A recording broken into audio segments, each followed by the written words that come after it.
Man, what's up, family? Uh, yeah, another weekend. Blessed to see another weekend. I don't know if I need to use that word though, you know, cause that's a word that a lot of these so-called black Christians use. You know, uh, man. I believe in God or a higher power. And He has blessed me to be able to know right from wrong and use my five senses you know and and I believe in treating people how they treat me and you know although I don't know the word for word. I never have. I try to do what I think is right, you know for myself and in his eyes, if there's such a thing. you know but this message, man, is to the so-called black Christian in America. I'm sick of y'all. You make me sick.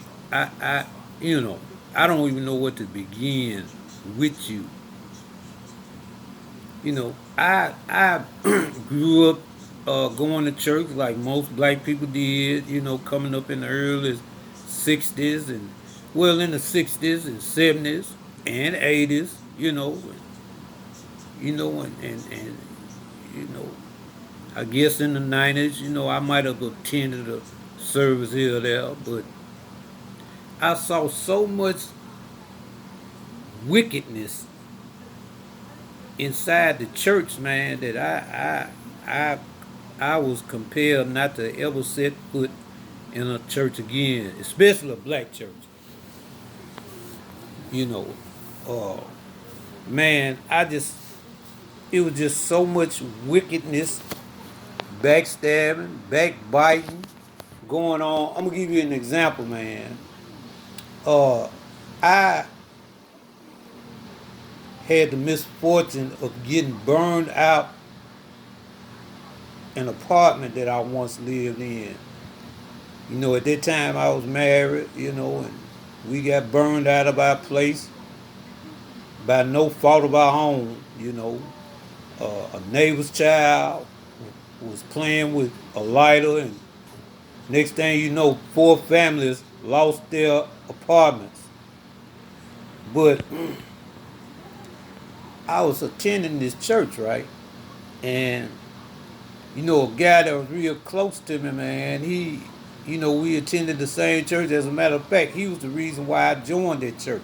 But anyway, he told the parishioners, everybody what had happened to me, and they raised a donation for me, in the amount of $125. I'll never forget it. But then, an influential person that attended the church, who's known throughout the city. Their entire family is known throughout the city. I mean, real heavy politically. Uh, they had a relative who had taken sick, you know, and and the relative didn't make it, but he was ill, and I mean, he did make it. Excuse me, he did make it. He was ill and he lived, and man, they took up a donation of close to $5,000 for that. Let that sink in.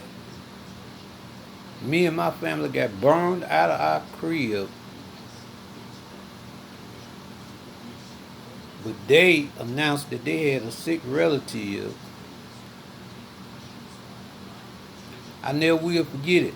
And it's not about the money at this point, because this was years ago. But it's just the idea and the thought that if you were a person attending this church, man, of little stature, uh, the help that you will receive will be far less than somebody that's known and got money within this church. That was the first strike. But then I started seeing how people conducted themselves upon leaving church and how they would talk about other parishioners and how poor people would come in that really needed uh, help and hope, and how people would turn their back on them and frown up at them. And, you know, they may have come into the church with tattered clothing, but they would be frowned upon, and the backs would be turned. And I knew right then, man, this wasn't the place for me. You know, it got to the point that it was like a club. It was like, you know, you left the club on Saturday and you just carried that behavior on into the church. And don't let me start talking about the running around the church and jumping up and down and speaking in God knows what, supposedly tongues. You know, I mean, how do you know what a tongue sounds like from Jesus' day? You know, it was like a entertainment show, man. It really was. And every time you looked around, you steady passing different baskets for the sunshine fund, the building fund. You know, pastor need tires on his car. You know, along with your tithes. You know, people coming to church, man, trying to find hope, and they leave hopeless. I'm just saying, man, it's like a big racket. You know, that's how I view the church today, man. Like it's a racket. You know, you got designated people in the church, designated certain positions. You know, but then uh, the elder sister, you know, because she's old and elderly and she been going to this church longer than anybody that went through, man, 30 pastors. People push her to the side and her needs are not important enough to address. I'm just saying, man. But then we want our children to believe in this. So we wanna say that our children behave the way they do because they don't participate in this.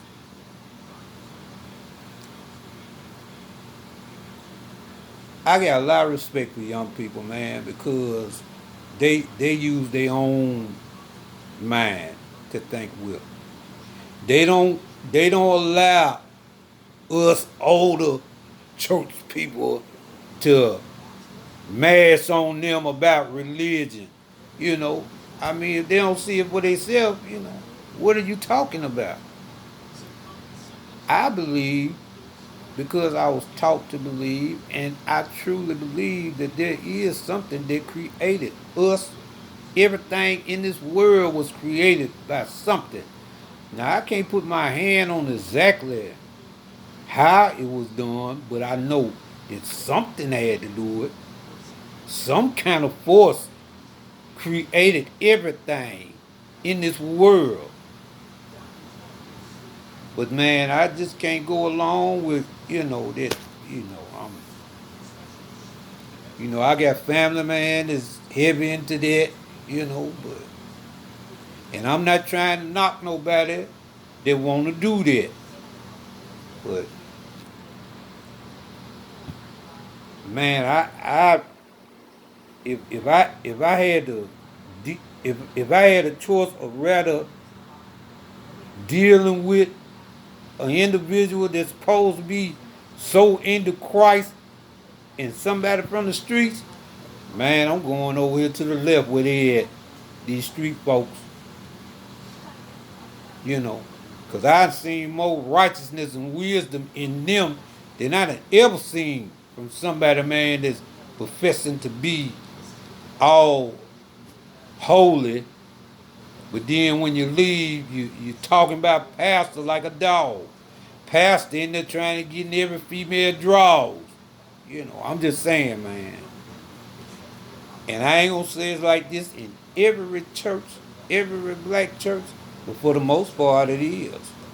You know, next time you attend your church or you attend service as a visitor, somebody invited you, just sit back and check everything out, man. Just start observing what's going on. And you'll see, like I saw, that if I never set foot in there again, I'll be just fine with it. You know, the church is in you. Always remember that. The church is in you. Until next time.